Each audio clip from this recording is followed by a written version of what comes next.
ओम नमस्ते। मु गंजाम जिला पात्रपुर ब्लॉक सोरंगी निकटस्थ श्रीरामपुर ग्राम मुल्ला कृष्ण प्रधान होची। मु 4 वर्ष ऊर्ध्व डायबिटीज रोग पीड़ित थी। मत डाक्टर माने कहले जीवन सारा आपण मेडिसिन खाया पड़ो। मु प्राय बहुत भयभीत हो जाइए।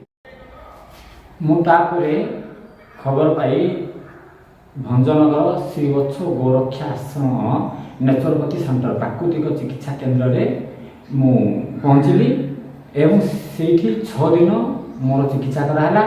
से योग बाद षटकर्म पंचकर्म बाद अन्य चिकित्सा माध्यम मु संपूर्ण 6 दिन भितर मु संपूर्ण रोग मुक्त हो पारि एवं आज को 8-10 मास है मु संपूर्ण डायबिटीज मुक्त अच्छी। आउ प्रत्येक जिन खाई पार्टी एमती आउ फलमूल मत डॉक्टर कहते कम फल खावाई मतलब गोटे अपुर 4 भाग भागे किसी अंगूर अल्प 2-4टा अंगूर एमती खावाई कहते कि जो सेन्टर में मुझे नेली मत प्रचुर खावाई कहले।